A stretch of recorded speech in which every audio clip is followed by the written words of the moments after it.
জন বাংলাদেশ আওয়ামী লীগের দুর্দিনের কান্ডারি স্বাধীনতা শিক্ষক পরিষদ কেন্দ্রীয় কমিটির সম্মানিত সাধারণ সম্পাদক এবং বেসরকারি শিক্ষক কল্যাণ ট্রাস্টের সম্মানিত সচিব।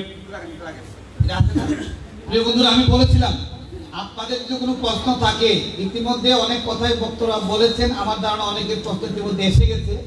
কিন্তু এর বাইরেও কোনো বিষয়ে আপনাদের আমাদের জানার থাকে, শিক্ষকদের স্বার্থ সংশ্লিষ্ট বিষয়ে আপনারা আমাকে প্রশ্ন করতে পারেন, তাহলে আমার বক্তৃতায় আমি সমাধান করার চেষ্টা করব। বলেন বলেন ভাই, ওইটাই কেন রাখেন? ওখান থেকে বলেন, ওখান থেকে বলুন না,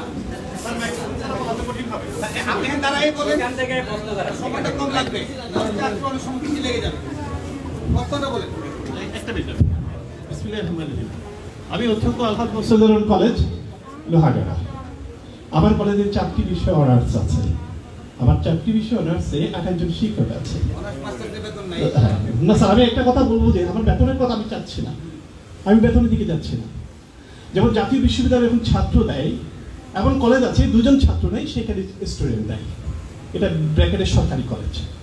52 জন শিক্ষক আছে, ওইখানে 4,000-5,000 ছাত্র দেয়। আর আমার এখানে প্রতিটি বিষয়ে 7 জন শিক্ষক আছে, কিন্তু আমার ছাত্রের অভাব।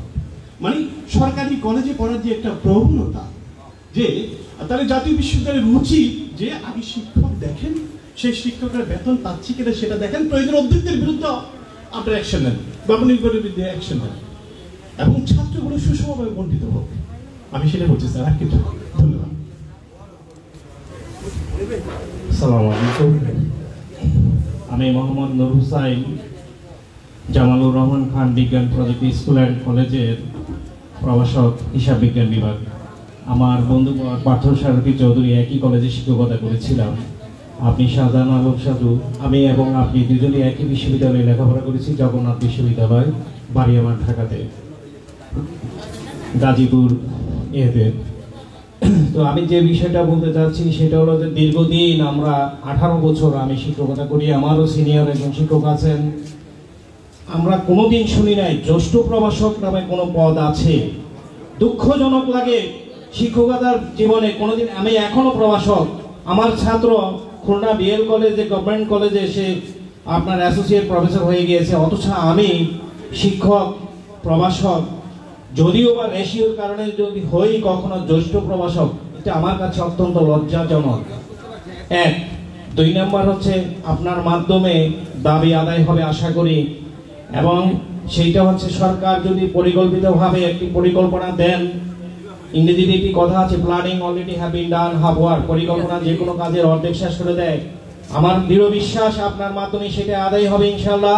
আর তা হলো 3টি আর্থিক বছরে যদি আমাদেরকে শুধু সরকার ঘোষণা দেয় জাতীয়করণ করে নিলাম আপনাদেরকে, আমরা ইনশাআল্লাহ এটুকু দিয়ে বিশ্বাসী।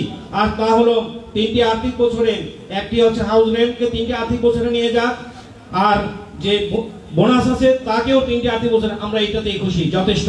ধন্যবাদ। আসসালামু আলাইকুম।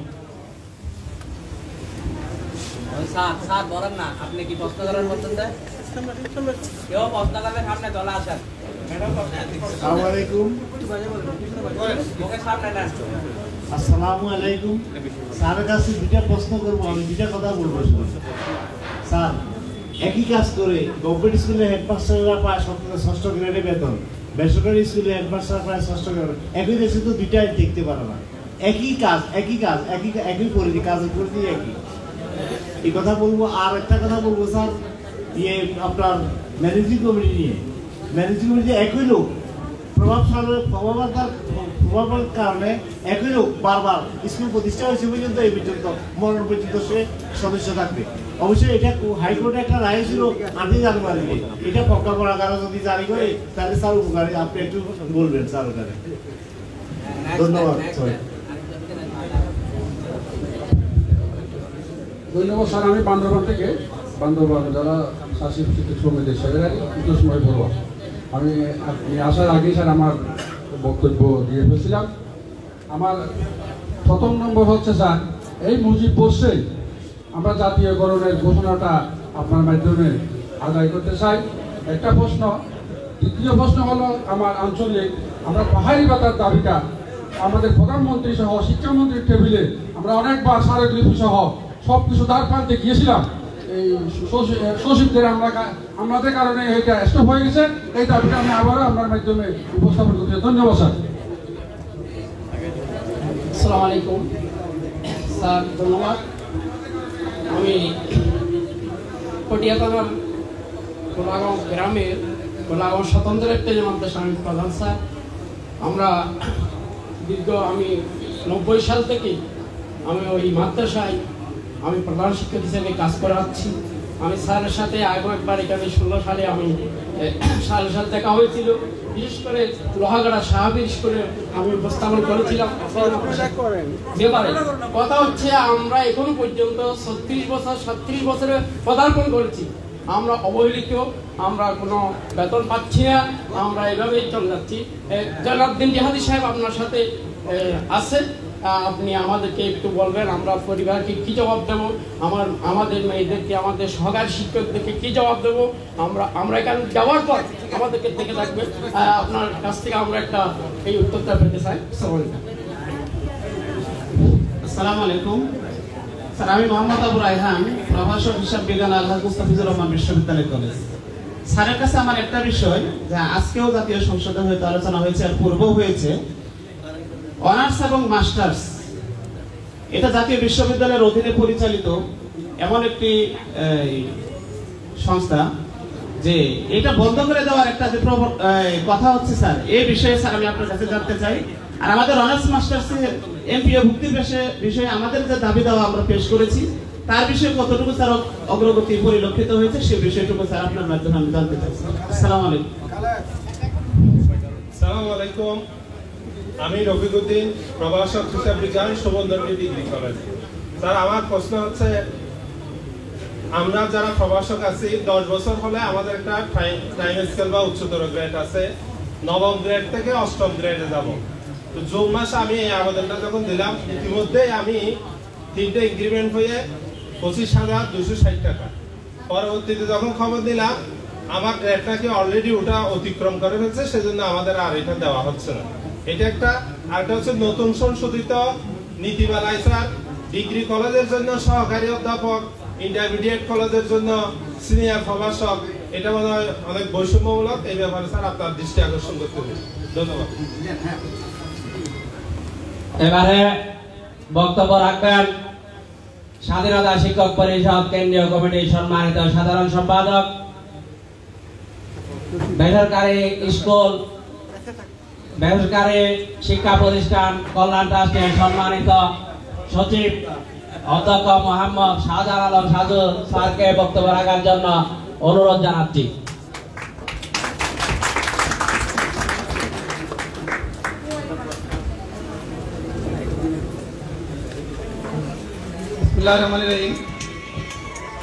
স্বাধীনতা শিক্ষক পরিষদ চট্টগ্রাম বিভাগীয় কমিটি কর্তৃক আয়োজিত আজকের সভার সম্মানিত সভাপতি অধ্যাপক পার্থসারথী চৌধুরী, এখানে উপস্থিত রয়েছেন স্বাধীনতা শিক্ষক পরিষদ কেন্দ্রীয় কমিটির সম্মানিত সহসভাপতি, ঢাকার একটি স্বনামধন্য স্কুলের সম্মানিত প্রধান শিক্ষয়িত্রী মেহেরুন্নেসা, উপস্থিত রয়েছেন আমাদের কেন্দ্রীয় কমিটির সাংগঠনিক সম্পাদক অধ্যক্ষ সলিমুল্লাহ সেলিম, যিনি স্বৈরাচার বিরোধী আন্দোলনে শিক্ষকদের দাবিতে আন্দোলনের আমার সাথে পুলিশি হামলায় রক্তাক্ত আহত হয়েছিলেন। উপস্থিত আছেন আমাদের কেন্দ্রীয় কমিটির আন্তর্জাতিক বিষয়ক সম্পাদক জনাব মুজিবুর রহমান, উপস্থিত আছেন আমাদের কেন্দ্রীয় কমিটির সদস্য খাগড়াছড়ি জেলার সম্মানিত সভাপতি আমজাদ হোসেন, এখানে উপস্থিত রয়েছেন আমাদের সাথে কিছুক্ষণ আগেও ছিলেন আমাদের কেন্দ্রীয় সাংগঠনিক সম্পাদক এই চট্টগ্রামের সন্তান হুসামুদ্দিন ভাই, উপস্থিত রয়েছেন আমাদের বিভিন্ন জেলার সম্মানিত নেতৃবৃন্দ, চট্টগ্রাম মহানগরের নেতৃবৃন্দ, চট্টগ্রামের বিভিন্ন প্রতিষ্ঠান থেকে আগত শিক্ষক নেতৃবৃন্দ, সবাইকে আসসালামু আলাইকুম। আসলে ক্ষুধার রাজ্যের পৃথিবী কবিতা আছে না, আমরা সেই জায়গাটায় আছি। পরিবার চা দেওয়া জল সাথে রুটির মতো হয়ে গেছে। এখন বক্তব্য আপনারা কেউ শুনবেন না সেটাও আমি বুঝি, আর আমার দেওয়ার মতো এনার্জি আমার নিজেরও নাই। তবে আপনাদের যে মনের কথাগুলো যেগুলো আপনারা বলেছেন সেই কথাগুলো আমি জানি। কল্যাণ ট্রাস্টে কাজ করতে গিয়ে একজন শিক্ষকের চেহারা দেখলে আমরা বুঝতে পারি উনি কি জন্য আমার কাছে এসেছেন। প্রতিনিয়ত কল্যাণ ট্রাস্টে আমার রুমে যদি 100 লোক 100 কাপ চা না দেয়, ওই যদি 100 কাপ চা না খাওয়ানো হয়, আমার দ্বারা ব্যক্তিগত স্টাফ তাদেরকে জবাবদিহি করা লাগে যে কেন আমার রুমে 100 কাপ চা এলো না। তো আসলে আমরা 5.5 লক্ষ শিক্ষকদের সেবা দেই কল্যাণ ট্রাস্ট। আপনার এখান থেকে সরে যান। হ্যাঁ, তো এই কল্যাণ ট্রাস্টের কাজ যদি আমি না করতাম, প্রকৃত অর্থে আমরা বেসরকারি শিক্ষকরা আমরা যে কি অবস্থায় আছি অনেক কিন্তু আমার জানার বাইরে। দেখুন, একটি দেশ স্বাধীন হলো 50 বছর, আমরা সুবর্ণ জয়ন্তীতে পা দিয়েছি। আওয়ামী লীগ ক্ষমতায় ছিল কয় বছর? 71 থেকে 75, 91 থেকে 93, 2009 থেকে আজ পর্যন্ত সব মিলে 17, 18 বা 19 বছর। বাকি সময় কারা ক্ষমতায় ছিল? আপনারা বুকে হাত দিয়ে বলুন তো, গত 12 বছরে শিক্ষার যে অর্জন এবং এর আগের 38 বছর যে অর্জন, 12 বছরের বেশি হবে না 38 বছরের বেশি হবে? আমরা শিক্ষানীতি পেয়েছি, আমরা জাতীয় বেতন স্কেল আগেও আমরা পেয়েছি, কথা ঠিক আছে, 30%, 40%, সর্বশেষ আমরা 2009 পেয়েছি 62% এই সরকার আসার পর। আর এইবার 15 সালে পেয়েছি 100%। বাড়ি ভাড়া ছিল 100 টাকা, হয়েছে 1000 টাকা। 1000 টাকা কোনো টাকা নয়, একথা ঠিক, কিন্তু এর আগে 100 টাকা ছিল, 101 টাকাও তো কোন সরকার করে নাই, তাই কি না? এই সরকার তো করেছে, যদিও আমাদের মন মতো হয়নি। 1000 টাকা কোনো টাকাই না। 300 টাকার মেডিকেল 500 টাকা হয়েছে। এই সরকারের সময় 26,000 প্রাথমিক জাতীয়করণ হয়েছে, 320টি কলেজ, 220টি স্কুল জাতীয়করণ করা হয়েছে। কল্যাণ অফিসের অর্থ সংকটে 85,000 আবেদন অনুষ্পত্তি ছিল, বন্ধ হওয়ার উপক্রম হয়েছিল। আমার একটি আবেদনের পরিপ্রেক্ষিতে মাননীয় প্রধানমন্ত্রীর বদান্যতায় আমরা 1677 কোটি টাকা বিশেষ বরাদ্দ পেয়েছি। যদিও কল্যাণ ট্রাস্টে পেয়েছি মাত্র 360 কোটি টাকা, বাকি টাকা পেয়েছে অবসর। আপনারা জানেন যে আগে কল্যাণ ট্রাস্টের আবেদন জমা দিয়ে দিতে টাকা, এই চট্টগ্রাম থেকে সারা দেশ থেকে ঢাকায় যাওয়া আসা, থাকা, খাওয়া, আবেদন নিয়ে গেলে আবেদন ভুল, সেই কাগজ নাই, আবার ফেরত আসা, আবার যাওয়া, এই ভোগান্তিটা ছিল। আমি দায়িত্ব নেওয়ার পর মাননীয় প্রধানমন্ত্রীর নির্দেশে, প্রধানমন্ত্রীর আর্থিক সহযোগিতায় এই কল্যাণ ট্রাস্টকে আমি ডিজিটাল উন্নতি করেছি।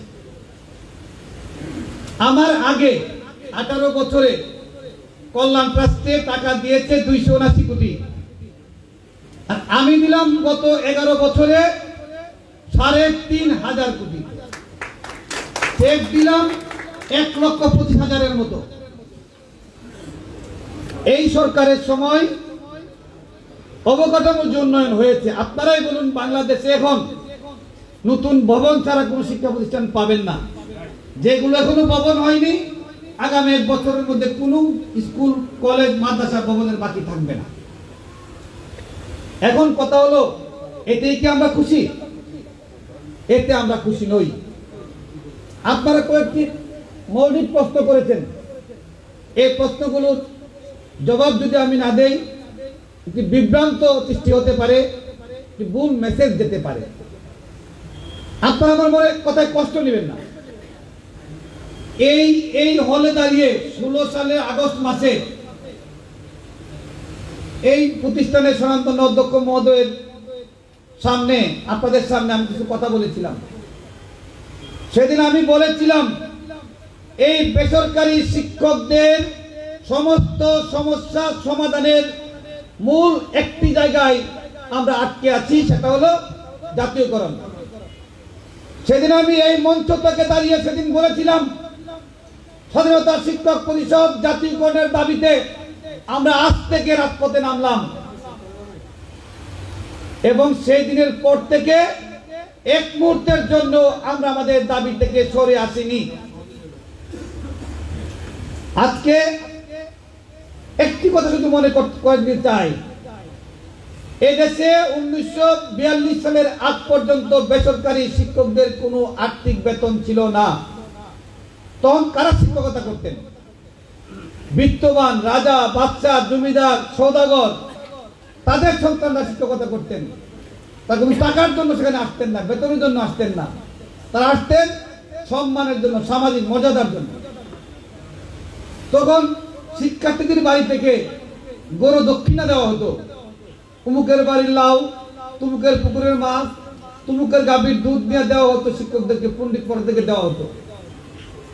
1942 সালে সর্বপ্রথম নিখিল বঙ্গ শিক্ষক সমিতির ভারতবর্ষের সবচেয়ে বড় সংগঠন ছিল, তাদের সে সমাবেশে শিক্ষামন্ত্রীকে বলা হয়েছিল আমাদের কোনো আর্থিক প্রাপ্তি না থাকায় সামাজিক মর্যাদার দিক থেকে আমরা বঞ্চিত হচ্ছি। তখন আর্থিক সম্মানের কথা বিবেচনা করে, সামাজিক মর্যাদার কথা বিবেচনা করে আর্থিক দাবিটি করা হয়েছিল, টাকার জন্য করা হয়নি। তখন আমাদের বেতন ধরা হয়েছিল 5 টাকা। স্বাধীন বাংলাদেশে জাতির জনক বঙ্গবন্ধু শেখ মুজিব সেদিন প্রথম যে রাষ্ট্রীয় বাজেট হয়েছিল 73 সালে তার আকার ছিল 700 কোটি প্লাস। আজকে যে বাজেট 6 লাখ 7 লাখ কোটি টাকা হয়েছে, তখন ছিল অনলি 700 কোটি। সেখানে বঙ্গবন্ধু বলেছিলেন অর্থমন্ত্রীকে ডেকে নিয়ে, তাজউদ্দিন সাহেব আপনি বাজেটে অর্থ বরাদ্দ করে আমি শিক্ষা ব্যবস্থা জাতীয়করণ করতে চাই। এই মঞ্চে যারা আছেন আপনারা অনেকে সেদিন সেই মঞ্চে ছিলেন।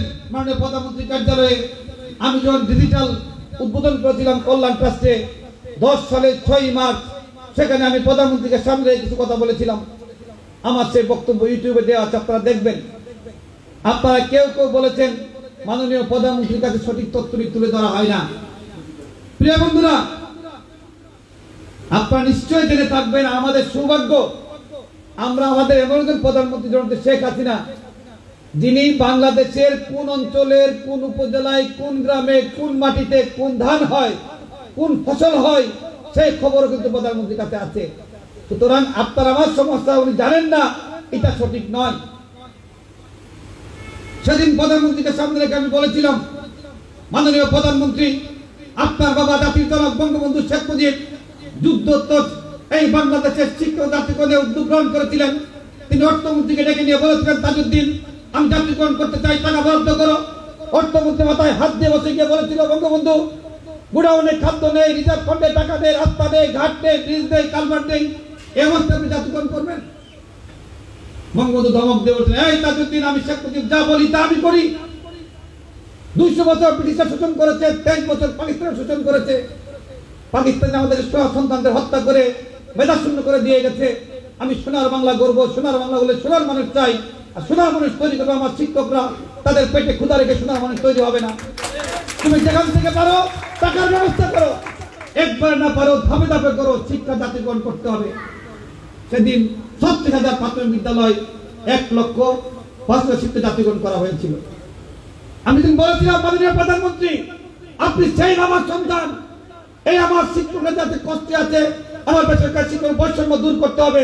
আপনার সোনার বাংলা করতে হলে শিক্ষকদের সমস্যা সমাধান করতে হবে। আপনার বাবার সমস্ত কাজ আপনাকেই করতে হবে। সেদিন আমার এই বক্তব্য বাংলাদেশ টেলিভিশনে সরাসরি লাইভ দেখানো হয়েছিল, সেই বক্তব্য ইউটিউবে আছে, আপনারা দেখবেন। আমরা কিন্তু প্রধানমন্ত্রীকেও ছাড়ি নাই কোনো যুক্তির কথা বলতে, দাবির কথা বলতে।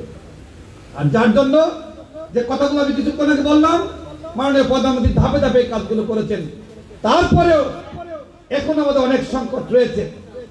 এই সরকারের সময় প্রায় 6,000 এমপি মুক্ত করা হয়েছে, এখনো প্রায় 4-5,000 এমপির বাইরে আছে।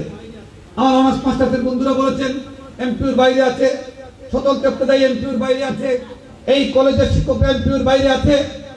আমাদের কথা হলো এই সমস্ত এমপি মুক্তর আওতায় আনতে হবে।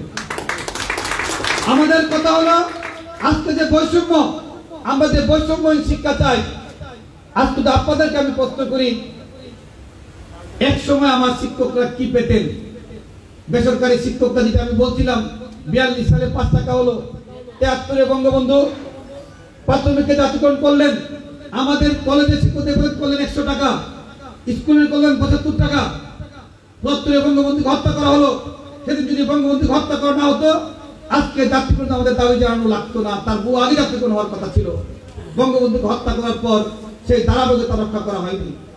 ৮০ সালে এসে আমরা জাতীয় বেতনের 50% পেলাম, তারপর ধাপে ধাপে আমরা 50 থেকে 60 হলো, 60 থেকে 70, 80, 90 হলো। সলিমুল্লাহ সিলিম যে কথাটি বলেছেন 90 থেকে 100% একসময় বেতন বৃদ্ধিতে আন্দোলন আমরা করেছিলাম ঐক্যবদ্ধের পক্ষ থেকে। সেদিন আমাকে ঢাকার রাজপথে রক্তাক্তভাবে পুলিশ দিয়ে পিটিয়ে আহত করে ট্রেনে ফেলে দেওয়া হয়েছিল।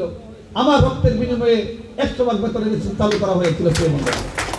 আজকে আমরা বলতে চাই একটু আমরা খেয়াল করে দেখি, আমার এই বেসরকারি কোনো অফিসরে যেতেন তারা কোন কল্যাণ সুবিধা পেতেন কিনা? অফিসর ভাতা ছিল, সারা জীবন চাকরি করতেন, শূন্য হাতে বাড়ি ফিরতেন। তার বিদায় অনুষ্ঠানে ছাতা, জায়নামাজ, টুপি, তসবিহ তুলে দেওয়া হতো। আর্থিক কোনো ব্যবস্থা ছিল না। আমি যে কল্যাণ ট্রাস্টের দায়িত্বে আছি, এই কল্যাণ ট্রাস্ট কে সৃষ্টি করেছিল? সূচনা কে করেছিল? এক সূচনা বঙ্গবন্ধু করেছিলেন। কমিশনের দিন এই কল্যাণ ট্রাস্টের কথা বলা হয়েছিল। এই কল্যাণ ট্রাস্ট 90 সালে এসে চালু হলো। এত বছর পর কেন চালু হলো? আজকে আপনারা শুনেছেন কল্যাণ ট্রাস্টে অর্থ সংকট। অনেকেই বলেছেন এই কল্যাণ ট্রাস্টের টাকা কোথায় যায়, কে খরচ করে। এই বিষয়গুলো আপনাদের বিবেচনায় আমি পেশ করতে চাই। আমরা যারা শিক্ষক, আমাদের প্রত্যেকে জানা উচিত এই দায়িত্ব আপনার আমার সবার ছিল, আমরা দায়িত্ব পালন করি নাই। আমি যদি নাম নিয়ে জিজ্ঞেস করি, প্রিন্সিপাল সাহেব আপনি কি বলতে পারেন আপনার বেতন স্কেল যে আপনি পান, কত টাকা আপনি আর্থিক সুবিধা কল্যাণ অবসর পাবেন? আমি নিশ্চিত করে বলতে পারি 99% শিক্ষক তার জবাব দিতে পারবেন না। এই দায়িত্ব কার? এই দায়িত্ব কি আপনার নয়? আপনি টাকা দেন, কিভাবে দেন, আইন কি, এটি কি পড়া আপনার দায়িত্ব নয়? এই আইন তো যে কোনো ম্যানুয়ালে আছে, এই আইন ওয়েবসাইটে আছে, কল্যাণ ট্রাস্টের ওয়েবসাইটে আছে। আপনার কজন ওয়েবসাইট দেখেছেন? কল্যাণ ট্রাস্টে কি? কল্যাণ ট্রাস্টে আইনে বলা হয়েছে একজন শিক্ষক যখন তিনি কল্যাণ সুবিধা বাবদ তার বেতন থেকে 2% টাকা সঞ্চয় করা হবে, কেটে নেওয়ার কথা বলা হয় নাই। বলা হয়েছে একজন শিক্ষক যে বেতন পাবেন মূল বেতন থেকে 2% টাকা কল্যাণ তহবিলে জমা করা হবে। বিনিময়ে তিনি যখন অবসরে যাবেন, অবসরকালীন সময়ে সর্বশেষ যে স্কেল তার ছিল, সেই স্কেল অনুযায়ী যত বছর চাকরি করেছেন তত মাসের সমপরিমাণ তিনি কল্যাণ সুবিধা পাবেন। একথাও বলা হয়েছে যদি কেউ চাঁদা প্রদান না করেন তিনি কল্যাণ সুবিধা পাবেন না।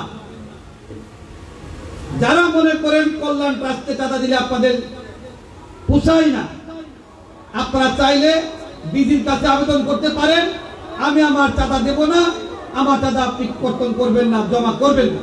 এই সুবিধা তো আপনাদের দেওয়া হয়েছে, এই আইনটা আমরা জানি না। এখন প্রশ্ন হলো, এই যে কল্যাণ ট্রাস্ট আইন যখন হয় 90 সালে, তখন সরকারি বেতন ছিল 70%, ধাপে ধাপে 100% হয়েছে। 2009 সালে আমাদের বেতন বাড়লো 62%। কল্যাণ ট্রাস্টের আইন অনুযায়ী আপনাকে আমার 62% টাকা বেশি দিতে হয় অবসর দেওয়ার পর।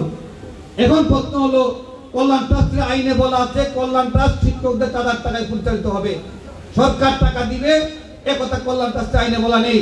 কথা ছিল 1 কোটি টাকা প্রাথমিক পর্যায়ে দেওয়া হবে, এসআর সাহেবের সময় সে টাকাটা দেওয়া হয়নি, অদ্যাবধি সে টাকা আমরা পাই। এখন প্রশ্ন হলো, 9 সালে যখন আমার বেতন 62% বাড়লো, এই অতিরিক্ত সংকট যখন দেখা দিল, সরকার তো টাকা দেয়নি, এই টাকা আমরা কোত্থেকে দেব? তখন এই সিদ্ধান্ত হলো কল্যাণ ট্রাস্টের চাঁদা বাড়িয়ে 2 থেকে 4 করা হবে। তা আমার 62% টাকা যদি গভর্নমেন্ট আমাদের বাড়িয়েছে, আমরা সেখান থেকে 2% থেকে কল্যাণ ট্রাস্টে কন্ট্রিবিউশন করব। কল্যাণ ট্রাস্টে কারা থাকে? শিক্ষা সচিব সে কল্যাণ ট্রাস্টের চেয়ারম্যান, মাহসিব দিদি সে কল্যাণ ট্রাস্টের ভাইস চেয়ারম্যান, 7 জন থাকে সরকারি প্রতিনিধি, 14 জন বেসরকারি প্রতিনিধি, এই মোট 21 সদস্য কমিটি। 21 সদস্য কমিটি কল্যাণ ট্রাস্ট পরিচালনা করে থাকে। একজন তাকে নির্বাহী প্রধান এবং শিক্ষক নেতা, যে দায়িত্বে আমি আছি। এই কল্যাণ ট্রাস্টের সমস্ত আইন 1990 এর 28 আইন অনুযায়ী কল্যাণ ট্রাস্ট পরিচালিত হয়, পার্লামেন্টে পাস করা আইন দ্বারা। আপনি চাইলেই সরকার চাইলে একটি আইন বাতিল করা সম্ভব নয়, পার্লামেন্টে যেতে হবে। এ কথা আমরা অনেকেই জানি না। আমরা দোষারোপ করি একে, দোষারোপ করি তাকে। তখন আমি বলেছিলাম আমরা যে বেতন পাই এই বেতন দিয়ে আমাদের সংসার চলে না। আমি সচিবকে বলেছিলাম বুট সভায়, এই চট্টগ্রাম দুজন সদস্য বুট সভায় ছিলেন, একজন বাক বিশেষের জিজ্ঞেস করে দেখবেন। আমি বলেছিলাম আমরা কেউ শুধু দেবো, সরকারকেও দিতে হবে। সরকার টাকা দেয় নাই, 10 সালের সিদ্ধান্ত আমি কার্যকর করতে দেই নাই। আজ তো 15 সাল, বেতন হয়ে গেল ডাবল, এখন আমাকে দিতে হচ্ছে ডাবল। এই টাকা আমি কোথায় পাবো? তখন বুড়ে আলোচনা হলো,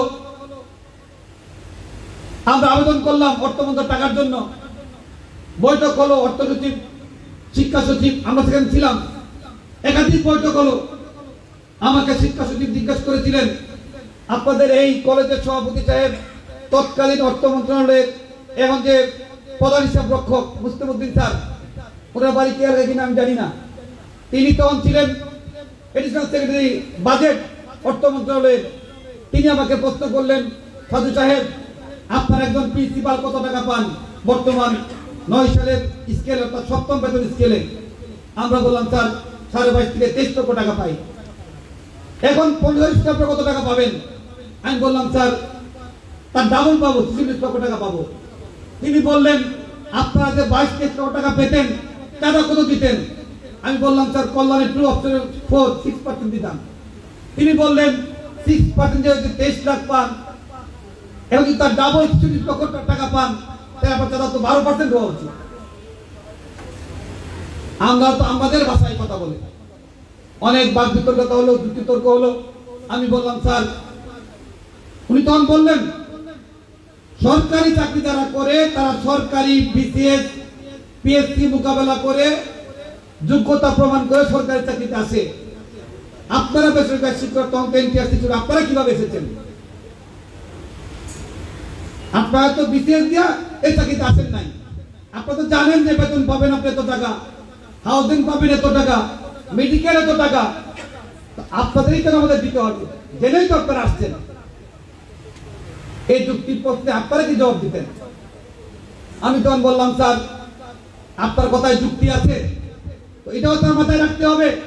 আমরা শিক্ষক, আমরা মানুষ গড়ি, আমরা দেশ গড়ি, আমরা মোমবাতির মতো শেষ করে দেই, জাতি আলোকিত করি। যে বেতন আপনারা দেন সে বেতনে আমার সংসার চলে না, আমার পেট চলে না, আমার বউ বাচ্চা চলে না, আমার বেতন বাড়াতে হবে। আপনারা স্যার এই টাকা আপনাদেরকে দিতে হবে। তখন আলোচনা হলো আপনারা কিছু বাড়ান, আমরাও কিছু বাড়াই। গেলাম প্রধানমন্ত্রীর কাছে, আবেদন করলাম। তখন কল্যাণ অফিসে 85,000 আবেদন অনুষ্ঠিত হয়ে গেল, টাকা দিতে পারছি না। আপনি চিন্তা করে বলুন, যে লোকটি একজন প্রিন্সিপাল 15 সালের কিছুজন পেত 23 লাখ, যখন 15 সাল স্কেল হল 8ম স্কেল, আপনার হয়ে গেল 46 লাখ। একদিনে বেতন দিলেন, তারা দিলেন 50-100 টাকা, পেয়ে গেলেন 23 কোটি টাকা। কোন খাত থেকে আসলো? এই কথা কিন্তু আমরা কেউ ভাবি নাই। তখন আলোচনা হলো, প্রধানমন্ত্রী কমিটি করে দিলেন, প্রধানমন্ত্রী প্রিন্সিপাল সেক্রেটারি। আমার এই বক্তব্য কিন্তু লাইভ হচ্ছে, লক্ষ লক্ষ মানুষ দেখছে। যদি আমি মিথ্যা বলে থাকি, এই মানুষগুলো তার কাছে যাও, আমাকে দিতে হবে। মাননীয় প্রধানমন্ত্রী কমিটি করে দিলেন। প্রধানমন্ত্রীর মুখ্য সচিব, সেই কমিটির চেয়ারম্যান, অর্থ সচিব, শিক্ষা সচিব, মাহসিন ডিজি, আমি অফিসরের সচিব, মাননীয় প্রধানমন্ত্রীর সচিব ছিল সেই কমিটির মেম্বার। অনেক আলোচনার মধ্য দিয়ে এক পর্যায়ে সিদ্ধান্ত হলো, আমাদের আর্গুমেন্টের ফলে যে না, এই সমস্যার সমাধান হওয়া দরকার। মাননীয় প্রধানমন্ত্রী আমাদেরকে 1677 কোটি টাকা দিলেন। 2টি অর্থ বছরে একটি বিশেষ দেওয়ার পর আমাদের আর্থিক সংকট অনেক সমাধান করতে পারলাম। সেখানে শর্ত দেওয়া হলো, সরকার তো বারবার টাকা দিবে না, আপনাদের চাঁদাও বাড়াইতে হবে। আপনাদের বেতন আমরা 100 ভাগ করেছি, আপনাদের চাঁদা কেন 2% বাড়াবেন না? তখন বুট সভায় মিটিং হলো। এই চট্টগ্রামের 2 জন সেই বুট সভায় ছিল। বুট সভায় সবাই বললো যে ঠিক আছে, আমরা আমাদের চাঁদা বাড়ালাম। এরপর সেটা যখন কার্যকর করতে যাওয়া হলো, এক গ্রুপ বললো যে আমরা জানি না, আমরা মানি না। তারা মিথ্যা কথা বললেন। তারা মিটিং এ গেলে, আমার কাছে ডকুমেন্ট এখানে আছে, মিটিং এ গেলেন, স্বাক্ষর করলেন, একমত হলেন, সরকারি সম্মানে নিয়ে আসলেন, এসে বললেন যে আমরা এটা মানি না। এটা কি শিক্ষকদের আচরণ হতে পারে? ভুল করলে সবাই করেছি, সঠিক করলে সবাই মিলে সেটা করেছি, দায় চাপানো হলো আমার গাড়ি। আপনারা কেউ কেউ প্রশ্ন করে সেই টাকা কোথায় যায়। আমি দেখলাম ফেসবুকে লিখেছে সেই টাকা কার নামে অ্যাকাউন্ট সেটা জানতে চাই। একজন শিক্ষক কি এটা জানে না এই প্রতিষ্ঠানের অ্যাকাউন্ট কি প্রিন্সিপালের ব্যক্তির নামে থাকে না প্রতিষ্ঠানের নামে থাকে? এইটুক সেন্টার নাই, সে কি শিক্ষক হতে পারে? একটি রাষ্ট্রীয় টাকা কি চাইলে কারো নামে নেওয়া যায়? এই কল্যাণ ট্রাস্টের টাকা, আমি সত্যি কথা ঠিক, এই কল্যাণ ট্রাস্টের টাকায় হাত দিয়ে ছুঁয়ে দেখার কি সুযোগ আমার আছে? টাকা আপনার অ্যাকাউন্ট থেকে 2% ছিল, এটা 4% যেটা পরিবর্তিত হয়েছে। এই টাকা আপনাকে বেতন দেওয়ার সময় ডিজি সাহেবের অ্যাকাউন্টে টাকা কেটে রাখা হয়, সেই 4,000 টাকা জমা হয় কল্যাণ ট্রাস্ট অফিসের অ্যাকাউন্টে। সেখান থেকে আমরা অনলাইন, আজকে আপনারা বলছেন EFTর কথা, এই EFT তো আমি 3 বছর আগেই চালু করেছি কল্যাণ ট্রাস্টে, 4 বছর আগেই চালু করেছি। এক সময় যে কল্যাণ ট্রাস্টে আবেদন জমা দিতে গেলে ঘুষ টাকা জমা হতো না, টাকা ছাড়া চেক পাওয়া যেত না, আমি অনলাইন সিস্টেম চালু করেছি। আপনি থেকে আবেদন করছেন অনলাইনে, আপনার EFTর মাধ্যমে আপনার এখন টাকা জমা হচ্ছে, চেক বাতে তুলে আই। ঘুষ চাবে কে, ঘুষ নিবে কে, ঘুষ দিবে কে, এই ব্যবস্থা তো আমরা করেছি। কল্যাণ ট্রাস্টের আমি দেখলাম ফেসবুকে কোন এক নেতা, যিনি 2001 সালে বঙ্গবন্ধুর ছবি ভাঙচুর করেছিলেন মিরপুরের একটি স্কুলে, ঢাকা মহানগরের, তিনি খণ্ডকালীন শিক্ষক ছিলেন। এই ছবি ভেঙে তিনি পুরস্কার হিসেবে তার চাকরি হয়েছিল, এমপি মুক্ত চাকরি। কিভাবে হয়েছিল? জনবল কাঠামোর বাইরে তাকে নিয়োগ দেওয়া হয়েছিল। তৎকালীন বিএনপির মহাসচিব আব্দুল মান্নান ভুইয়া, তৎকালীন প্রতিমন্ত্রী আদালত মিলন, তৎকালীন মিরপুরের এমপি খালেকের লিখিত সুপারিশ, সেই ডকুমেন্ট আমাদের কাছে আছে, আপনারা সামাজিক যোগাযোগ মাধ্যমে দেখেছেন। তিনি জিয়াউর রহমানের ছবি বুকে লাগিয়ে ঘুরতেন, 1800 নির্বাচনের আগ পর্যন্ত তিনি তারেক জিয়ার ছবি বুকে লাগিয়ে ঘুরতেন। এইবার ক্ষমতায় বিএনপি আসছে, এবার আমরা দেখবো কি হয়। তিনি দেখলাম হঠাৎ করে বলছেন বাংলাদেশ শিক্ষক সমিতি উমুক গ্রুপ বঙ্গবন্ধুর আদর্শে লালিত। তিনি ফেসবুকে গ্রুপ খুলে ফেললেন, দল করে ফেললেন। রাজপথে 10টি লোক জোগাড় করার ক্ষমতা নেই, ফেসবুকে সব মিথ্যাচার করে করে মানুষকে বিভ্রান্ত করছে। আমি দেখলাম তিনি ফেসবুকে লিখেছেন কল্যাণ ট্রাস্ট থেকে 2000 কোটি টাকা নিয়ে গভর্নমেন্ট দিয়েছে, সেই টাকা নাকি আমরা না দিয়ে ব্যাংকে গেলে আমরা আর্থিক সুবিধা নিচ্ছি। আরে বাবা, আমি টাকাই তো পেলাম 360 কোটি, তার মাঝে 35 কোটি পেলাম আমরা সিট মানি, যে টাকা ব্যাংকে জমা আছে সর্বোচ্চ মুনাফায়। এই টাকা বুট সবাই সিদ্ধান্ত অনুযায়ী, সাব কমিটি আছে, অর্থ মন্ত্রণালয়ের জয়েন্ট সেক্রেটারি কমিটির আহ্বায়ক, সর্বসম্মত সিদ্ধান্ত অনুযায়ী ব্যাংকের ক্যামেল রেটিং দেখে এবং মুনাফার হার দেখে সর্বোচ্চ মুনাফা যে দিবে সে ব্যাংকে আমরা রাখি, সে টাকার পরিমাণ 35 কোটি। আমরা দেখলাম তিনি বললেন 2000 কোটি টাকা নাকি আমরা লুটপাট করে খেয়ে ফেলেছি, তিনি তার জন্য বিচার চান। এই যে মিথ্যাচার, এই যে গুজব, এরা কি শিক্ষক হতে পারে? আপনারাই বলুন, তারা কি চায়? তারা কি জাতীয়করণ চায়? তারা চায় শিক্ষকদের মধ্যে বিভেদ সৃষ্টি করা। তারা মিথ্যাচার দিয়ে দিয়ে কল্যাণ ট্রাস্ট, আপনারা জানেন শুদ্ধাচার কৌশল। সরকার আপনি প্রত্যেকটি কাজে স্বচ্ছতা আনার জন্য প্রত্যেকটি মন্ত্রণালয়, বিভাগ, প্রত্যেকটি দপ্তরে শুদ্ধাচার ব্যবস্থা চালু করেছে। অ্যানুয়াল পারফরম্যান্স এগ্রিমেন্ট করা হয়েছে।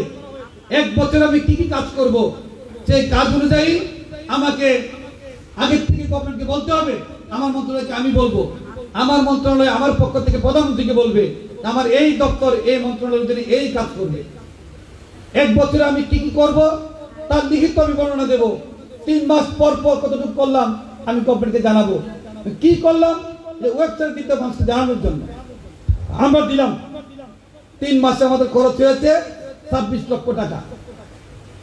আমি দেখলাম একটি ইউটিউব কি একটা সামাজিক মাধ্যমে বলা হলো, হাই হাই সব লুটপাট করে খেয়ে বললো 3 মাসে 26 লক্ষ টাকা। এর মাঝে শুধুমাত্র আমার স্টাফ স্যালারি আছে মাসে 7 লক্ষ। তো 3 মাসে তো 21 লক্ষ টাকা স্টাফ স্যালারি এখানে আসলো। এরপরে আসে হলো অফিসের অন্যান্য খরচ, 30-32টি খাত। এই যে একটি প্রতিষ্ঠান চালায়, এই প্রতিষ্ঠানে মাসিক স্যালারি কত দেয় জিজ্ঞেস করেন, কত লক্ষ টাকা হয়? আমরা স্বচ্ছতার সাথে, আমি চ্যালেঞ্জ করে বলছি, কল্যাণ ট্রাস্টে যদি কোনো অনিয়ম কেউ প্রমাণ করতে পারেন, আমি স্বেচ্ছায় নাকি কানে খোঁজ দিয়ে কল্যাণ শেষ ছেড়ে চলে যাব। আর যদি প্রমাণ করতে না পারেন, যারা মিথ্যাচার করেছেন আপনাদের জন্য আইনের আওতায় অবশ্যই আনতে হবে আপনাদেরকে। যারা গুজব সৃষ্টি করে সরকারের বিরুদ্ধে, আমরা যেই মুহূর্তে বলেছি, যেমন আমি ইনক্রিমেন্ট পেয়েছি, ইনক্রিমেন্ট প্রাপ্তির বলে কি হলো, আমার মূল বেতনের সাথে 5% যুক্ত হওয়ার পর সেই ইনক্রিমেন্ট কিভাবে পেয়েছি সে গল্প আপনারা শুনেছেন। আমাদের নেতৃবৃন্দ বলেছেন তফসিল ঘোষণা নির্বাচন 18 সালের নির্বাচনের তফসিল ঘোষণার আধা ঘন্টা আগে মাননীয় প্রধানমন্ত্রী কার্যালয়ে শিক্ষা সচিব আমি অফিস সচিবকে ডেকে নিয়ে আমাদের হাতে ইনক্রিমেন্ট টাকা তুলে দিয়েছিলেন এবং কল্যাণ বিশেষ টাকা দিয়েছিলেন। সেদিন যদি সেই কাজটি আমরা করতে না পারতাম, আজও 5% আমরা পেতাম না। আর যদি 5% না পেতাম, আজকে আমরা জাতীয়করণের দাবিও জোরদার করতে পারতাম না।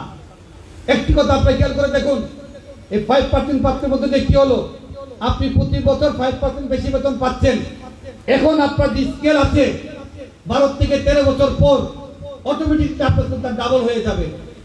এখন আপনি যে কল্যাণ ট্রাস্টের অফিসের টাকা পাচ্ছেন 12 থেকে 13 বছর পর তার টাকা আপনি ডাবল হয়ে যাবে। একজন প্রিন্সিপাল 1 থেকে 1.5 কোটি টাকা নিয়ে বাড়ি ফিরবেন, একজন হেডমাস্টার 80 থেকে 90 লক্ষ টাকা নিয়ে বাড়ি ফিরবেন। এই কাজটি কিন্তু আমরা 5% দিয়ে করেছি। আজকে এই নেতা সেই নেতা আমার সামনে এসে বলো, কেউ জানে কিনা কিভাবে 5% আমরা এনেছিলাম প্রধানমন্ত্রীর কাছ থেকে। এর মধ্যে দিয়ে কি হলো, আমার কল্যাণ অফিসের প্রধানমন্ত্রী 17 কোটি টাকা দিলেন। এর মধ্যে দিয়ে কি হলো, রাষ্ট্র কল্যাণ অফিসের দায় কিন্তু রাষ্ট্রের ঘাড়ে নিয়ে গেল। আমরা এনটিআরসির মাধ্যমে নিয়োগপ্রাপ্ত হই। আগে যেমন চাচা খালা মামা কমিটিতে নিয়োগপ্রাপ্ত হতাম, এখন আর সেই সুযোগ নেই। এনটিআরসির মাধ্যমে সততার সাথে হয়। আমরা ইনক্রিমেন্ট পাই, আমরা বৈশাখী ভাতা পাই, পাই না মেডিকেল পুরোপুরি মাত্র 500 টাকা পাই, হাউজিং পাই মাত্র 1000 টাকা, এই আর উৎসব ভাতা পাই মাত্র 25%।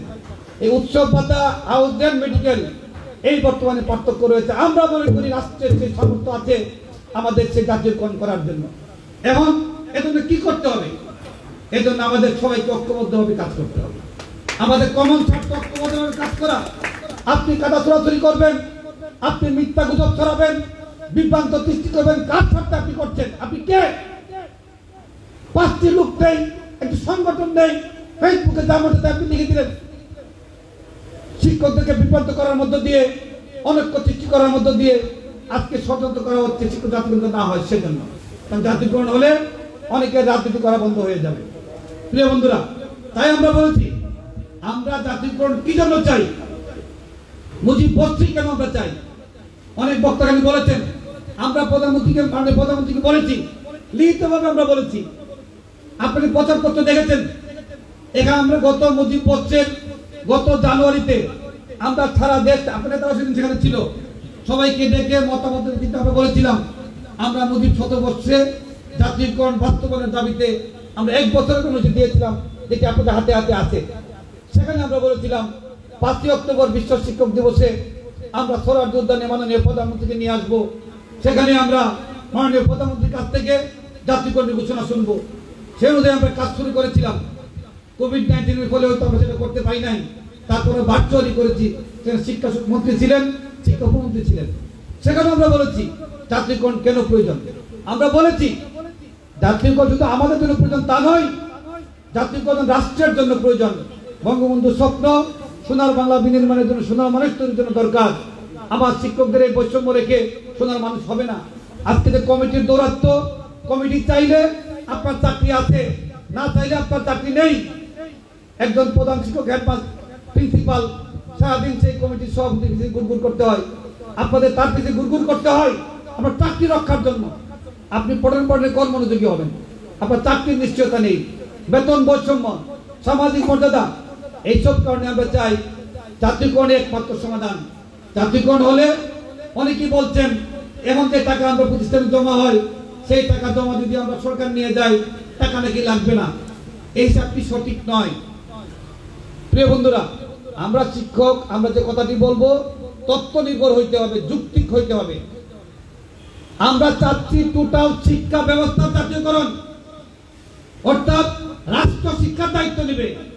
আর কেউ কেউ চাচ্ছেন আমার চাকরি জাতীয়করণ করে দাও, আমার বেতন বাড়াই দাও, আজ ছাত্রদের বেতন যা আছে তার আরো বাড়াতে অসুবিধা নাই, আমাদের কথা তা না।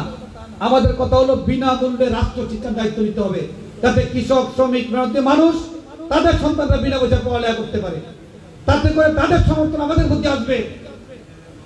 আমরা এই দাবিতে গত 11টি বছর আমরা কাজ করেছি, মাঠে মাঠে কাজ করে করে মন্ত্রী, নেতা, এমপি, জনপ্রতিনিধি আমরা এনেছি, সভা, সেমিনার, সিম্পোজিয়াম। আজকেও আপনাদের এই টানা সভাপতি সাহেব আওয়ামী লীগের সভাপতি ছিলেন। কেন? আমরা তাকে সম্পৃক্ত করেছি এই সমস্যাটা তুলে ধরার জন্য। আমরা সেই জায়গাটিতে আমরা পৌঁছেছি। এখন যদি আপনার সবাই ঐক্যবদ্ধভাবে আমরা কাজ করি, আমরা বিশ্বাস করি মুজিব জন্ম শতবর্ষ 1 বছর বৃদ্ধি করা হয়েছে। আমরা এই 1 বছরের মধ্যে, এই মুজিব বর্ষের মধ্যেই আমরা শিক্ষা ব্যবস্থা জাতীয়করণের চূড়ান্ত বাস্তবায়ন দেখতে চাই।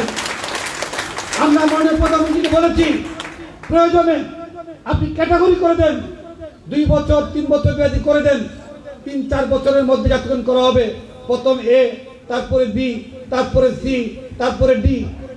যেগুলো দুর্বল প্রতিষ্ঠান আছে, ছাত্র নাই, শিক্ষার্থী নাই, শিক্ষক কম, আমরা এদেরকে রাখতে চাই। প্রয়োজনে এদেরকে সময় দিয়ে দেওয়া হোক, 4 বছর বা 5 বছর। এই 5 বছরের মধ্যে তুমি শিক্ষার মান যদি এই জায়গায় আনতে পারো, তোমাকে আমরা অন্তর্ভুক্ত করব। এই লক্ষ্য নিয়ে আমরা কাজ করতে। স্বাধীনতা শিক্ষক পরিষদ, আমাদের গবেষণা সেল আছে, বিশিষ্ট শিক্ষাবিদরা বসে বসে তারা গবেষণা করে সেই তথ্য নিয়ে আমরা কাজ করি। প্রিয় বন্ধুরা, আমি আর কথা বলতে চাই না, শুধু এটুকুই বলতে চাই, এই চট্টগ্রাম থেকে আমরা জাতীয়করণের আন্দোলন সূচনা করেছিলাম। এই মুজিব বর্ষে দাঁড়িয়ে এখানে বলে যেতে চাই, জাতীয়করণ আদায় করে আমরা ইনশাআল্লাহ স্বাধীন করে ফিরব। আপনাদের পাশে থাকুন, সমস্ত বিভেদ ভুলে গিয়ে এই বিভ্রান্ত বন্ধ করে শেখ হাসিনার নেতৃত্বে ঐক্যবদ্ধ হন। ইনশাআল্লাহ বিজয় আমাদের অবশ্যম্ভাবী। ইনশাআল্লাহ জাতীয়করণ শেখ হাসিনার মাধ্যমেই হবে। যদি শেখ হাসিনা ছাড়া কারো পক্ষে জাতীয়করণ করা সম্ভব নয়। তাই প্রিয় বন্ধুরা, আমার কথা না বাড়িয়ে আগামী যে সিটি কর্পোরেশন নির্বাচন, এই নির্বাচনে আওয়ামী লীগের মনোনীত প্রার্থী এজাউল সাহেবকে আপনার নৌকাপতিকে ভোট দিয়ে বিজয় করবেন, এই কথা বলে আমার বক্তব্য শেষ করছি। সবাইকে ধন্যবাদ। জয় বাংলা, জয় বঙ্গবন্ধু। এবারে সভাপতি ঘোষণা করবেন আজকে সভার সম্মানিত সভাপতি, চট্টগ্রাম বিভাগীয় কমিটির সম্মানিত সভাপতি অধ্যাপক পার্থসারথী চৌধুরী। আপনারা সবাই নির্ধারিত